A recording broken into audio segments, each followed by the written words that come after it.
Welcome everyone again to this series where I get to talk to leaders I love.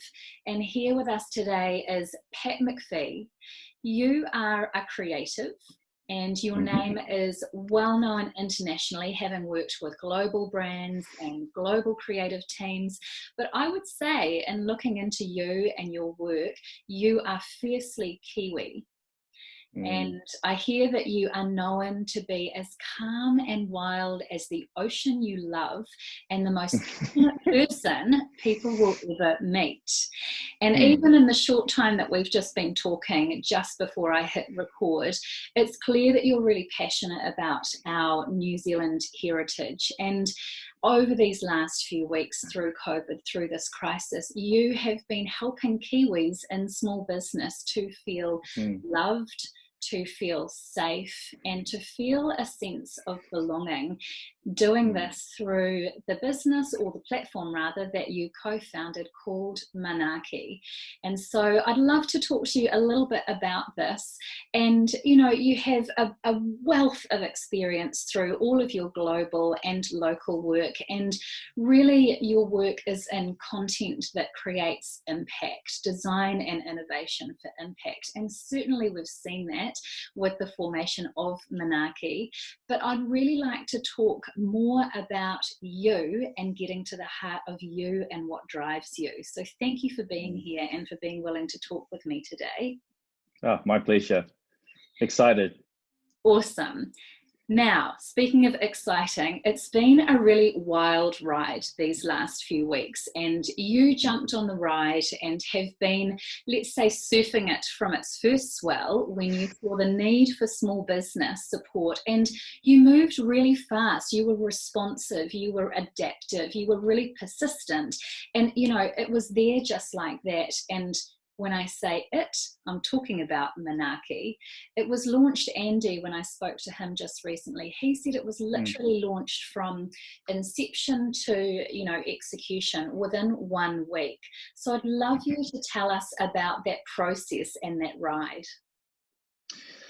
Yeah, okay. Well, the process goes, our business was really severely impacted by COVID. This is pre-lockdown actually. And in the space of 72 hours, starting from Friday, the 13th of March, we lost about $500,000 worth of work. And we lost 4 investors, 4 seed round investors. Everybody just pulled out and parked everything. And we were stuffed basically, because we'd only just started in July. So we're a startup, and I'd come out of a successful career in a big technology company. And that put us into a very, very vulnerable situation.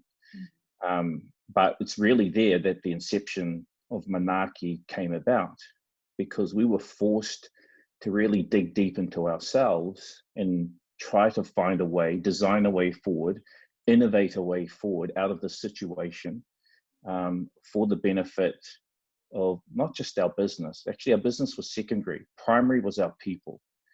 We wanted to do everything that we could to make sure that our people were able to keep their jobs. Ideally, they wouldn't need to take a pay cut.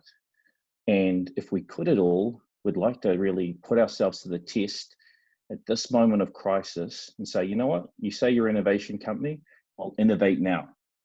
Innovate now in the face of the biggest crisis you're probably going to have to face in your lifetime. Let's see actually what you can do. Let's see if you are what you say you are. Are you going to fight, or are you going to fold? And so in that moment, we looked at what resources we had available to us, understanding that we weren't essential to you know, that current situation in the context of what essential services we're being deemed to be. And so really we looked at our resources, we looked at what we had available to us, we looked at our domain expertise, and you know, thanks to Andy's network, and thanks to our ability to be able to execute and innovate really fast, the idea we came up with was, you know what, there are a lot of other small businesses right now that are in a position just like this. And we know it's what's going to be integral to people getting through. It's just the quality of the advice you get right now. And so having a heart for small business, that was, nurtured since my dad was a small business owner, and then working at Xero with such a global commitment to small business. I just really felt compelled to act. And so we came up with an idea. We did everything we could to just validate it to the extent that we could in a matter of 24 hours, and then just decided to do it. And we decided to do it out of this place of wanting to really contribute to help getting other New Zealand businesses through. And that's why it was called Manaaki, and why it is about Manaaki, because Manaaki is a cultural concept that's inherent to this land and the indigenous people of this land, who openly share that concept with everybody, every day, and every interaction that they do. And it's about care, and it's about putting the well-being of others ahead of yourself. And, we found a group of New Zealanders that message really resonated for in our advisors. They were willing to step up and give their time. People like yourself, Tui, that recognized in moments like this, when we face crisis, collectively as a community, one of the best things that we can do to help each other make it through. And so we executed over a course of 5 days. We sent out a bunch of emails to advisors through Andy's network. We worked 24 hours around the clock with our designers here in New Zealand and developers in Europe. And we formed a brand, and we created a symbol, and we created a messaging platform. And then we took that out to the country on the 25th of March, the day that lockdown was announced. Wow. And thankfully, the capability that we had inside the organization with people like Monty Beetham, who's a business partner, but also, a lot of really influential people that are behind the scenes, an incredible group of committed people inside of Indigo, our company that started Manaaki. We were able to make immediate impact because we spoke to the moment, we spoke to the pain that New Zealand businesses were having to go through, and we let them know, hey, we're here. There's a shoulder to lean on emotionally, but pragmatically, here's some bloody good advice to help set you on the right track. And that's the the space that we've been moving in since that day. Yeah, it's such an incredible story. And I think, why advisors like me and all of the others who are on board resonate with it is because it has heart. And I love that you talked just at the end there about, the pain, because there is a lot of pain, a lot of loss, a lot of grief that was out there at the beginning and is still out there. And there is no organizational agility without emotional agility.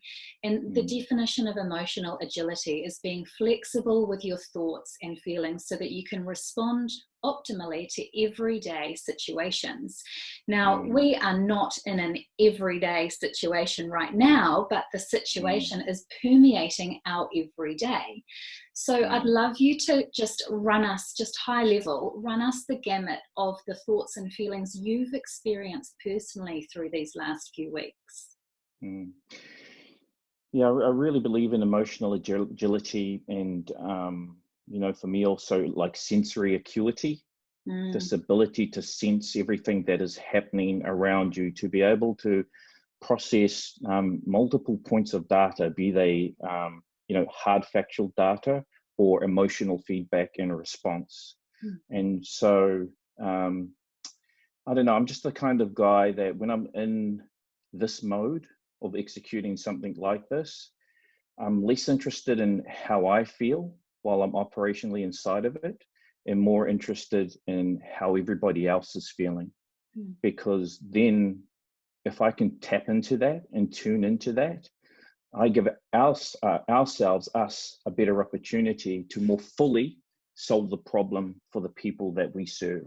And so, as I think about that, we have seen this range of emotion from absolute desperation, real survival instinct stuff kicking in, and the best and the worst of that is what we have observed, through to, just the sentiment expressed by their advisors and their solidarity around help, care, Manaaki. And then more recently, as we've moved into this stage where we begin to think about reviving and resuscitating our businesses, cautious optimism, optimistic, but, really understanding that it is a long road ahead. Yeah. And then I guess to answer your question directly, like what have I felt? I think probably my emotions have run that gambit as well. Desperation when we lost all of that business, but then determination, galvanized, must act. I think the most compelling emotion that I felt was in that moment where we decided to do something, decided to act, because it would have been easy just to batten down the hatches and do nothing and just let the situation pass. It's not my job. Why should I do it? There's the government, there's much bigger organizations with more money, more time, more resource. What does this have to do with me? I'm just a little guy. But then the realization that, if not us, who? Who will stand for these people? And when you look around, you go, doesn't look like anybody's going to give it a crack. And the problem is big, and if we don't solve this problem, then it's going to have massive negative implications. Then I feel like you're compelled to act, and so we were resolute that we would stand in this moment and do everything that we could to help and deliver off the back of our own hard work and sweat. No one was rocking up to us with money going, here you go guys, deliver a solution for small. No, we did it all off our own back. And I think that we let that drive us also. Now we have incredible supporters, organizations that have gotten behind us, advisors that have gotten behind us, and even all the big media companies that have jumped in and lended a hand to this cause. But certainly I don't, I run this sort of space between I act either like highly emotionally or super logic. Like I'm somewhere, I'm just going to go either one of those. I don't hang around in the middle too much. Yeah. I'm really interested, I'm quite fascinated in the difference between reacting and responding. And, when we're in a state of heightened emotions, it can be really easy to just kind of react. But it sounds like what you did with Manaaki, and in processing your own emotions from devastation to determination, is to find some sense of space and perhaps even stillness, so that you could assess those data points, as you said, and then actually take a mindful and considered response. Not a slow response, but a mindful and considered one. So if that's the case, what I'm wondering is if you can share with people what practices or rituals that you have and use to allow yourself to find that space, so that you can step into that creativity. Stillness is critical. You need to find that space of stillness, even if it's for an instant, for your mind and your body and your soul to connect and to think in line with your intent and your purpose. Just even if it's just for an instant, if you can get back to that place, okay, I'm here. Right, okay, now I go. And I just think that the biggest thing that I've tried to practice inside of my way of being and who I am and what I put out into the world is just a level of awareness, of self-awareness, and aligning that self-awareness to my intent and being responsible for every word, and even before that, the thought, and trying to manage that. And just having that presence of self to go, I'm thinking this because I'm feeling this way. Okay, does that serve me? Yes. Does it serve me? No. Shall we park it? Yes. Shall we use it? No. And that's when I talk about that acuity, I think a lot of people look for it in moments through meditation or mantra. What I've tried to develop in myself is to be able to live and express that moment to moment, because when you are moving with the pace and you're trying to create a movement like we have with Manaaki, you're not really afforded a great amount of time to go for a walk or sit under a tree or, and really reflect deeply. What you have to trust is that the habits that you have developed in yourself over the many years that you've been focused on developing yourself will come to the fore in that instance. Because your body and your mind and your brain and your spirit are incredible beings and incredible, organisms that if you just let them be and act in that moment, as long as you're just giving it those little check marks along the way, then you should be able to trust that if you have that awareness, if it's aligned to your intent and your purpose, then you can be that thing that you need to be every instant to be able to act so fast and to do that all in real time. That's my practice. Yeah, so it's really a practice in ongoing, continual, day-to-day personal trust. Yep, that's it. And moment by moment, trusting myself in each moment, because each moment, like the moment we had before we started this live, is distinct from the moment that we have now. And the moment that I'll have in my next call in 8 minutes or whatever that is. But I need to trust in who I am, that everything is aligned so that I can be what I need to be in that moment. Yeah. I love that. And, I really think that we as human beings, we are, mind, body, soul entities, but also to a certain extent, the systems and the organizations around us are entities too. And so I want to finish by talking again about Manaaki. And in my work, I always say that human beings have two fundamental needs, which is to feel significant and a sense of belonging. And why Manaaki really resonates for me is that it provides a space for this for small business owners. So whilst we've seen a lot of agitation amongst business owners, because of this hub Manaaki, these people are feeling seen, they're feeling heard, they are connected, and they are loved. So to me, Manaaki goes way beyond business survival and thriving. It's reaching the hearts of Kiwis. So maybe just for the last few minutes, talk to us about the heartbeat, about the pulse of the living entity that is Manaaki. Well, I'm glad that you took all those things from what Manaaki is, because if you talk about intent and purpose, the way that you've described it is the exact intent and purpose that we had from it from the beginning.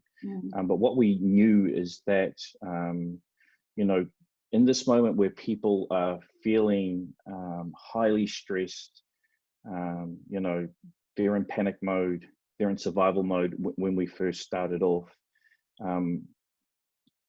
There's a range of or a hierarchy of needs that they're trying to, Maslow's hierarchy of needs, right? That they're trying to solve in that moment. And like at the beginning, we were just at baseline.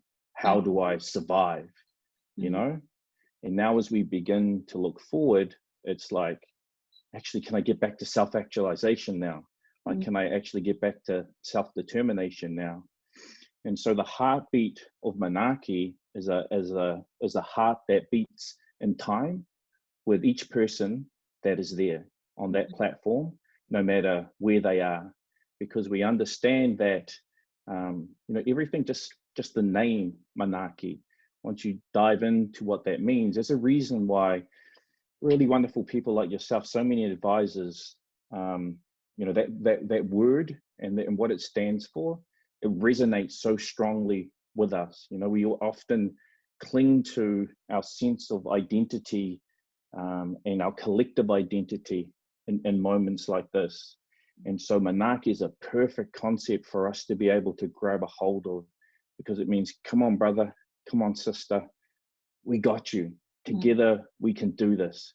And I'm going to step up for you. I'm going to show you right now my care. I'm going to demonstrate my Manaaki for you. Practically, here's some great advice. Here's lots of great advice. Emotionally, by me giving you this advice, I'm showing you that I'm here and that I care. And we don't have to speak to Yo, we are your emotional support system. Mm. You feel that as a result of people taking the time to demonstrate their care for you. Mm. And so the heartbeat of Manaaki is just one that beats alongside you as you go through this journey. And that's all our intent is to be, like to show you that we care, and for great people like yourself to express that care through their time and their giving. And then for us to use what we see in terms of data, and this is the span of data to emotion again, but use what we can see in terms of data to design a solution that practically and emotionally satisfies what that problem is completely in that moment. So we saw a massive gap around people getting stressed out about connecting to their customers and digital capability and all those types of things.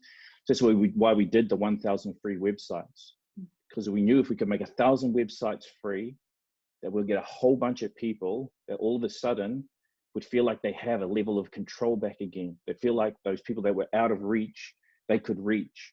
They feel like, you know, I'm in business to sell stuff. I can't sell anything. Now I can sell things. So I think we often think about business purely in the form of transaction, but sometimes we forget about the emotional undertone that goes with every decision that is made inside of business. And so that's what we like to speak to, and how we like to act, and what we continue to and intend to do as we move forward.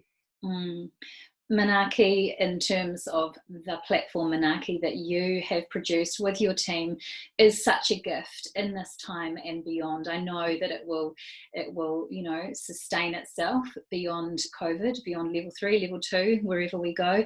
It really is a beautiful gift. And at Indigo, the company, the organisation that obviously produced and gave birth to Manaaki, you say, when you proudly and boldly speak your truth, your audience will stand up and listen. And I really think that that's what you and your team have done. You've stood up, you've been bold, you've spoken your truth, which is from your heart.